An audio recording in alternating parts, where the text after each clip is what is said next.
મારું નામ મેકવાન નિશિકા છે. અમે ફર્સ્ટ યર જીએનએમ ના સ્ટુડન્ટો છે. અમે બધા late Ratibhai Prabhudas Patel nursing college કોરથી આવ્યા છે. આજે અમે બધાએ ડાયાબિટીસ મલાઈ ટાઇફિયાની મધુ પ્રમેય પર એક્ઝિબિશન કર્યું છે Shri Swaminarayan multi speciality hospital વડતાલધામમાં. ડાયાબિટીસ શું છે સૌથી પહેલા આપણે જાણવું જરૂરી છે કે ડાયાબિટીસ શું છે. તો ડાયાબિટીસની અંદર પહેલું તો બે પ્રકારના ડાયાબિટીસ આવે છે, ટાઈપ 1 અને ટાઈપ 2. ટાઈપ 1 પ્રકારના ડાયાબિટીસમાં આપણા શરીરની અંદર જે ગ્લુકોઝ હોય છે એની ડેફિશિયન્સી થઈ જાય છે, જેના લીધે આપણા શરીરને અને આપણા સેલને ગ્લુકોઝ નહીં મળતું, પ્રોટીન નહીં મળતું. અને ટાઈપ 2 પ્રકારનો જે ડાયાબિટીસ હોય છે એની અંદર આપણા શરીરની અંદર જે ગ્લુકોઝ હોય છે એનું પ્રમાણ કાં તો વધી જાય છે, કાં તો આપણી બોડી છે એ ગ્લુકોઝ પ્રમાણે રેઝિસ્ટન્સ થઈ જાય છે. તે પ્રમાણે ડાયાબિટીસના બે પ્રકાર આવે છે. એમાં ઇન્સ્યુલિનનો પ્રોબ્લેમ થઈ શકે છે. એમાં આપણું જે પેનક્રિયાઝ એટલે એનું કે જે આપણું પિત્તાશય હોય છે એ આપણા એની અંદર ગ્લુકોઝનું લેવલ વધી જાય છે. તો આપણે જે ઇન્સ્યુલિન હોય છે એ જો વધી જાય તો ગ્લુકોઝનું લેવલ નીચે જાય છે, અને જો ઇન્સ્યુલિનનું પ્રમાણ ઘટી જાય તો આપણી અંદર જે ડાયાબિટીસ હોય છે એ વધી જાય છે. પછી એની અંદર જોખમી પરિબળો, તો જોખમી પરિબળોની અંદર તો આપણને ડાયાબિટીસ કેવી રીતે થઈ શકે છે એ બધા કારણો છે. તો જો આપણું શરીરનું વજન વધારે હોય, આ તો આપણા પરિવારમાં કોઈના હોય તો આપણને જીન્સમાં આપણે હેરિડિટીમાં આવી શકે છે.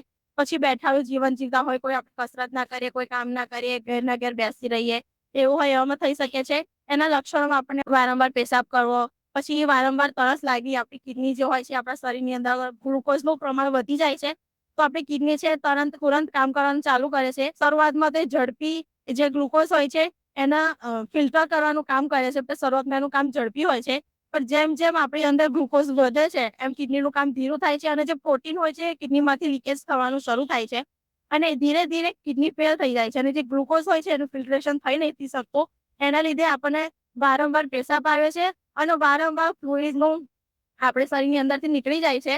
તો આપણને ડિહાઇડ્રેશનના લક્ષણો જોવા મળે છે, અને એના લીધે આપણને અતિશય તરસ લાગે છે. પછી કિડની ફેલ થઈ શકે છે, અને પછી હાર્ટના પ્રોબ્લેમ થઈ શકે છે. આપણે પગની સમસ્યાઓ ડાયાબિટીસમાં સૌથી વધારે જોવા મળે છે, કેમ કે ડાયાબિટીસનો સૌથી પહેલો હુમલો આપણા શરીરની જે સૌથી લાંબી નવ હોય છે એની ઉપર થાય છે.